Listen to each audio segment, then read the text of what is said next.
I was driving alone through the savannah when I was forced to slam on the brakes. Out of nowhere, a baby elephant burst out of the tall grass and stood directly in front of my Jeep. Not running, not panicking, just standing there, staring at me. Then it walked straight up to my window and reached its trunk inside the vehicle. It didn't try to steal food. It grabbed my sleeve and pulled, again and again. In that moment, I realized something terrifying. This wasn't curiosity. This animal was asking for help. Instead of bolting back into the bush, the calf stood perfectly still and stared straight at me. That alone was unsettling.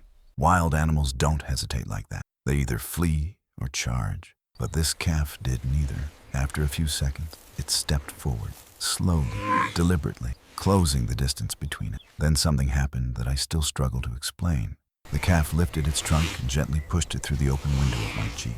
The tip curled around my sleeve and gave a careful tug. Not forceful, not playful. It felt purposeful. Then the calf stepped back toward the tall grass, stopped, turned around, and tugged again, releasing a small chirping sound filled with urgency. I sat frozen behind the wheel, heart pounding. In all my years as a ranger, I had never seen this. Elephant calves don't approach humans. They don't leave their mothers, and they certainly don't try to guide people anywhere. Every rule I had learned told me this was dangerous. If a calf was alone, its mother would be nearby, and she would not hesitate to defend it. Still, the calf's behavior wasn't random. It kept looking back into the dense bush, then back at me, repeating the same sequence. Tug, step back, look, call. The message was unmistakable. Follow me. I reached for my radio. Base, this is Marcus, I said, keeping my voice as steady as possible. I have a juvenile elephant in Sector 7 displaying abnormal behavior. The calf is actively attempting to lead me off-road into the bush. There was a pause before the dispatcher responded, her concern obvious. Marcus, that's extremely dangerous. The mother could be close and aggressive. I watched the calf pace impatiently in front of the Jeep. I understand, I replied, but something is seriously wrong. I'm going to investigate on foot. If you don't hear from me in 20 minutes, send backup. I shut down the engine and stepped out. Instantly, the calf turned and moved toward the vegetation, checking every few steps to be sure I was following.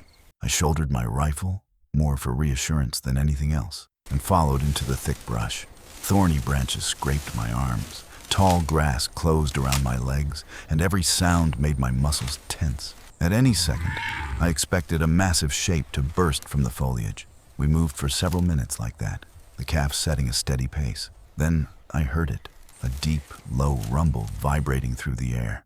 It wasn't a warning call. It wasn't aggression. It was pain. The calf froze for a moment, then bolted forward. I ran after it as fast as I could. We broke into a clearing, and I stopped in my tracks. A full-grown female elephant lay on her side in the dirt, breathing heavily. Even from a distance, I could see something was horribly wrong. Her massive body was caked with dust, her movements slow and weak. Then I saw her leg. A thick wire snare was wrapped tightly around her rear limb, cutting deep into swollen flesh. The leg was grotesquely enlarged, discolored, and clearly infected. The wire had been there a long time, tightening every time she tried to move. The calf rushed to her side, pressing its small body against her trunk, crying softly. The mother lifted her trunk with visible effort and touched her baby, then turned her gaze toward me. I instinctively braced for fear or rage. Instead, her eyes held something else entirely. Exhaustion, awareness, and a quiet plea. Somehow, she understood that her calf had brought help. My hands shook as I grabbed the radio. Base, emergency situation, I said. Adult female elephant with severe snare injury, advanced infection, condition critical. I need veterinary support immediately. The response came quickly. A team was already mobilizing. Estimated arrival, 40 minutes. I looked back at the wound, at the flies beginning to gather, at the mother's labored breathing. 40 minutes felt dangerously long. The calf ran back to me, wrapped its trunk around my leg, and pulled, trying to lead me closer.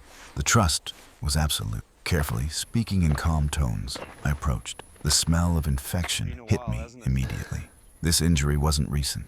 She had been trapped for days, maybe over a week, dragging that wire as she tried to stay alive and protect her baby. When the veterinary team arrived, even they looked shaken. A light sedative was administered. Full anesthesia could have killed her in that state. I was asked to keep the calf clear of the work area. The baby pressed against me, trembling, its heart racing beneath its small chest. It didn't struggle. It didn't try to flee. The work was slow and brutal. Cutting the wire released blood and pus trapped beneath swollen tissue. Dead flesh had to be removed. Antibiotics were administered in massive doses. Fluids were set.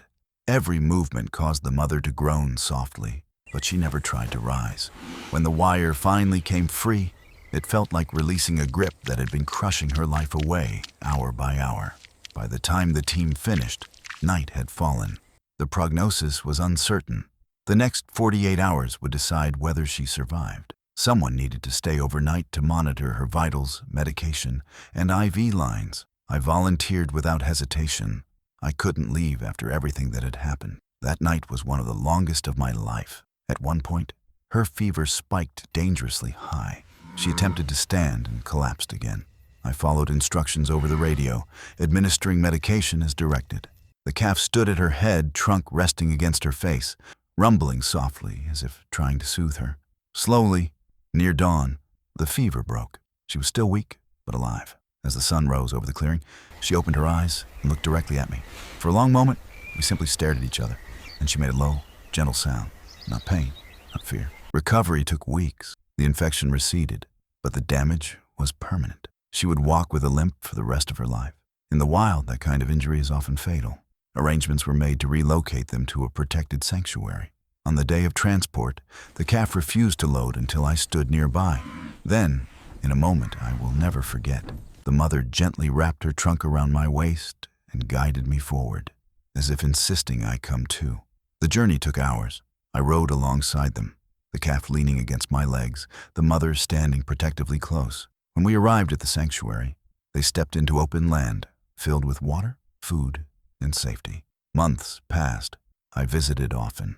The calf grew strong and confident. The mother regained her strength and dignity, though she never lost her limp. One day, the sanctuary staff told me something extraordinary. The mother had begun introducing me to other calves, demonstrating which humans could be trusted. She remembered. She taught. Their story led to arrests, increased patrols, funding for anti-poaching efforts, and a measurable drop in illegal trapping across the region. I think about that day often, the moment a wild animal asked for help, the moment I chose to listen. 2 lives were saved because a baby elephant was brave enough to trust and a human was willing to follow. Sometimes, the most powerful connections cross the lines we believe separate us. Sometimes, all it takes to change everything is the courage to stop, open a window, and follow a small voice asking for help.